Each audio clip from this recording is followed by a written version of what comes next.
Hi, good afternoon. My name is Alessandro De Montis, and I welcome you to the second video of this series of videos dedicated to the Paleocontact Theory. As we have seen in the first introductory videos, the theory of a paleocontact between the Old and the New Continent substantially argues that in antiquity, generally between the 4th and 2nd millennium BC, there were groups of people from the Old Continent that moved to the Americas and interacted with the local populations. These populations were overall less advanced. This traveling population from the old continent gave them knowledge and contributed to their cultural development until they became what we now call the pre-Columbian civilization. As we have seen, the theory is not univocal. Several authors have addressed this issue from different points of view and proposing different variants, mainly in terms of dating and in terms of populations involved. Here I want to recall some of the main variants of the theory. As I've said, the two main variants are based on different dates and different populations. I want to start with versions based on different dates. Numerous authors, including Kurt Schillmann, have proposed older or more recent dating for this contact. Schillmann claimed that the contact took place in the 7th century BC when parts of the Babylonians, defeated by King Darius I of Persia, sought for a new land. It should be noted that Schillmann did not address the historical argument, but only the linguistic one, and suggested that the Babylonian writing of the 6th century BC influenced the hieroglyphics system present in South America.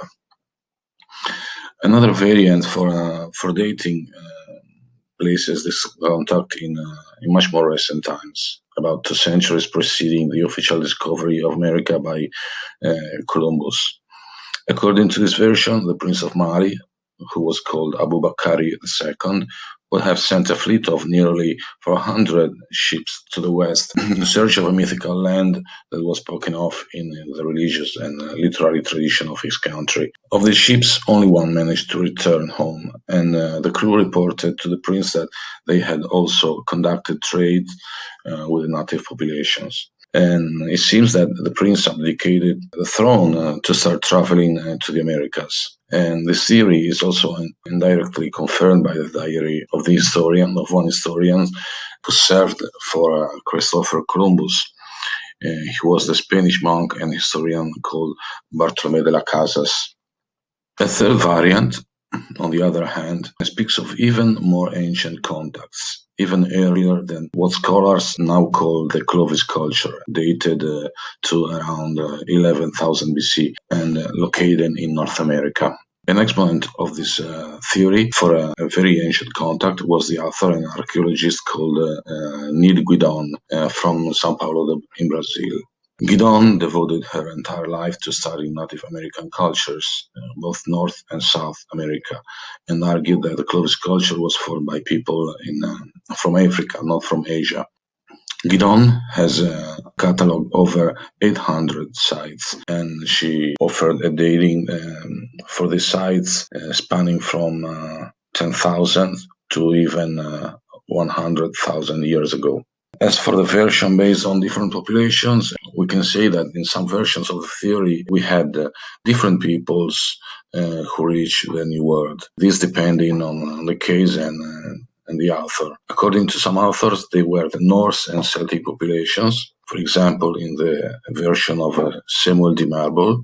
And according to others, it was the Aegean and Cretan populations. For example, one author who talks about the Cretan and Aegean population is Augustus Le Plongeon. According to some others, it was the Phoenicians who reached the America, for example, in the books of Thomas Crawford Johnson. And according to other sources, it was the Jews. We can recall the case of the Mormon religion that was born from this version, okay? Basically, the Mormon religion is based on the theory of some Jews reaching Americas. Or in some cases, we have authors saying that it was the Egyptian populations reaching the America. One such author is Rafik Ali Jairasboy.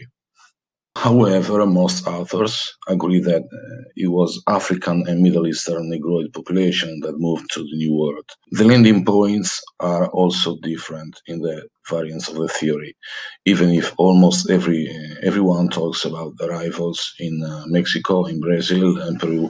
Sporadically, we have references to the Caribbean and to North America, and precisely Florida, Alabama, and Mississippi. In the next video, we will go in deeper details, and then we will see some author and the titles of their works. I will give you a list of books and of studies to you can find online on the internet and check to have a wider about this theory. For today, it is all. We see you on the next video. Bye.